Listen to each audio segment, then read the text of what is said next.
Hola, soy Lourdes Sotomayor. Bienvenidos a un nuevo episodio de Punto Ciego. En este espacio tomamos esas imágenes que damos por sentadas, que vemos repetidas en todos lados, y las analizamos con detalle para ver qué hay realmente detrás de los que nos muestran las pantallas. Hoy quiero hablar de un destino específico en la Patagonia, que en los últimos años se volvió muy masivo, el Chaltén. Para entender este lugar, primero hay que entender el origen de su nombre. La palabra Chaltén proviene de la lengua tehuelche y significa montaña que humea. Y esto tiene una explicación física literal. Por la altitud del cerro Fitzroy, que supera los 3.400 metros, y la forma en que las corrientes de aire impactan contra la roca. Casi siempre se forma una condensación. Esa humedad se transforma en una nube blanca que queda estancada en la punta del cerro. El efecto visual desde lejos es idéntico a una columna de humo saliendo de la piedra. Acá es donde entra el choque directo entre las redes sociales y la realidad de la geografía. Si buscas Chaltén en internet, la foto es siempre la misma. Personas con ropa perfectamente limpia, sentadas frente a la laguna de los Tres, que tiene un color turquesa intenso, con los picos del Fitzroy de fondo y un cielo completamente despejado.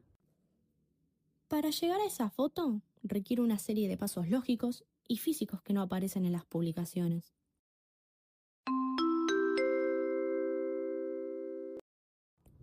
El primer filtro de esta experiencia es la lógica. No existen vuelos directos al Chaltén. Tenés que volar al aeropuerto del Calafate. Desde ahí, el viaje continúa por tierra. Son 3 horas por la ruta 40 y la ruta 23, en colectivo o en auto. El paisaje durante ese trayecto es una estepa pura, tierra seca, sin árboles y viento constante. A mitad de camino hay una parada técnica, en el parador La Leona. Y recién en la última hora de viaje, el macizo del Fitzroy empieza a verse en el horizonte. Cuando finalmente llegas al pueblo, la dinámica requiere planificación previa. Es un pueblo chico, con una demanda altísima. Si viajas en temporada de verano y no reservaste hospedajes con meses de anticipación, tenés un 90% de probabilidad de quedarte sin lugar para dormir. Además, la infraestructura tecnológica es limitada. Tenés un 95% de probabilidad de no tener señal de celular en los senderos y el wifi de los alojamientos y restaurantes del pueblo suele cortarse o funcionar a muy baja velocidad por la cantidad de usuarios conectados al mismo tiempo. La rutina diaria también cambia. Como pasás el día entero caminando, a las 6 de la tarde los supermercados y panaderías se llenan de gente, comprando pan, fiambres, frutas, frutos secos, para armar la vianda del día siguiente. No hay paradores para comer comida en la montaña. Todo lo que vas a consumir lo tenés que llevar en tu propia mochila y toda la basura que generas la tenés que traer de vuelta al pueblo.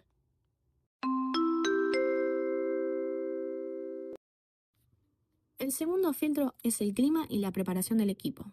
En la montaña, el clima no se comporta de manera lineal. En un mismo día podés tener sol, lluvia, granizo y ráfagas de viento que superan los 80 km por hora. Por eso la regla básica de vestimenta es el sistema de 3 capas. No puedes usar una sola campera gruesa. Necesitas una capa térmica y transpirable en contacto con la piel para expulsar el sudor, una segunda capa de abrigo, como un polar o una campera de pluma sintética para retener el calor corporal, y la tercera una capa impermeable y rompevientos para bloquear la lluvia y el aire frío. A lo largo del día te vas sacando y poniendo estas prendas constantemente según el cambio de temperatura. El calzado es otro factor crítico. La bota de trekking tiene que ser precisa. Por ejemplo, mi pie mide exactamente 23 centímetros. Si alquilo o compro una bota que me queda medio centímetro grande, el roce es constante. Durante los más de 20 kilómetros de caminata, se convierte en una ampolla en los talones a la segunda hora de recorrido. Y sí, es muy chica. Los dedos golpean contra la punta en la bajada. El ajuste tiene que ser exacto, acompañado de medias técnicas sin costuras gruesas. Y sobre el pronóstico, el consejo más útil es no mirar la aplicación estándar del teléfono. Tenés que revisar páginas web de pronósticos de montaña para chequear la velocidad del viento en altura y el porcentaje exacto de nubosidad. Si el pronóstico indica un 80% o más de probabilidad de nubosidad alta, vas a caminar todo el día para ver el famoso humo blanco y no la piedra del cerro.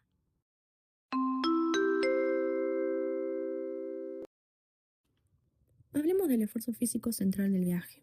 Para hacer la ruta a la Laguna de los Tres, una alternativa muy elegida es no salir caminando desde el pueblo, sino desde el puente del río eléctrico.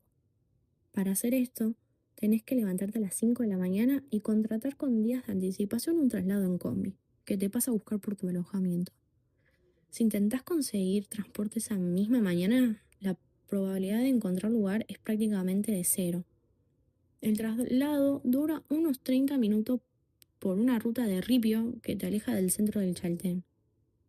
Llegás al puente cuando recién empieza a aclarar y el frío de la montaña se siente en el cuerpo. La caminata empieza ahí, bordeando el río. Los primeros kilómetros por esta zona son relativamente planos, atravesando un bosque de lengas y cruzando arroyos de agua de deshielo. Después de unas horas de caminata a buen ritmo, pasas por el mirador del glaciar Piedras Blancas y finalmente llegas al campamento Poincenot, en el kilómetro 8. Hasta acá, el recorrido exige resistencia física por la distancia y el horario de inicio. Pero el terreno es estable. Al pasar el río Blanco, ya es el kilómetro 9 y acá empieza el tramo crítico. El último kilómetro concentra 400 metros de nivel positivo. Es una subida vertical en zigzag sobre un terreno acarreo, que son piedras sueltas de distintos tamaños. En este tramo, el promedio de tiempo para hacer un solo kilómetro es de 1 hora. El esfuerzo físico es máximo. Los cuádriceps arden, la respiración se agita y el viento suele pegar de frente, bajando la temperatura corporal. Tenés que mirar constantemente dónde pones el pie porque la piedra se resbala.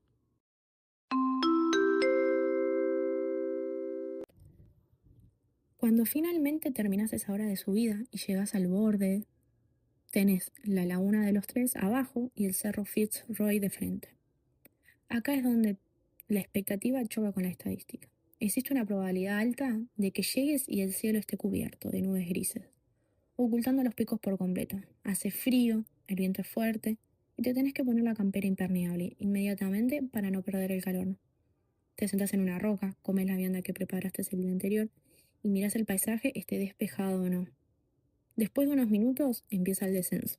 Bajar ese último kilómetro de piedras sueltas requiere frenar el peso del cuerpo en cada paso, lo que genera un impacto directo en las articulaciones de las rodillas y en los tobillos. Y todavía te falta 10 kilómetros de caminata constante para volver al centro. A la tarde, cuando regresás, el ambiente en el Chaltén es muy particular. Caminas por la calle principal y ves la misma escena repetida. Decenas de personas caminando lento, con rigidez en las piernas, los pantalones con polvo y las zapatillas sucias de tierra. Las cervecerías y los restaurantes se llenan de estas mismas personas. Es un ambiente de cansancio físico evidente, pero hay una satisfacción compartida.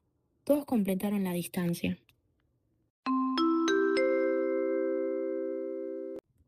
Y ahí aparece mi punto ciego de hoy. Creemos que el viaje al Chaltén se resume en el objetivo de lograr la foto perfecta del Fitzroy despejado en la laguna. Pero en la realidad, el valor de la experiencia está compuesto por la fricción del proceso. Es levantarse a las 5 de la mañana, coordinar traslado, armar viandas, calcular las capas de ropa. Es el viento frenándote el paso, las horas de caminata, el dolor muscular en las subidas y el impacto en las rodillas durante las bajadas. Es la aceptación total de que el clima de la montaña es un factor que no podemos controlar, sin importar cuánto esfuerzo físico hayamos invertido para llegar arriba. Gracias por escuchar y quedarte en esta charla. Nos escuchamos en el próximo episodio de Punto Ciego.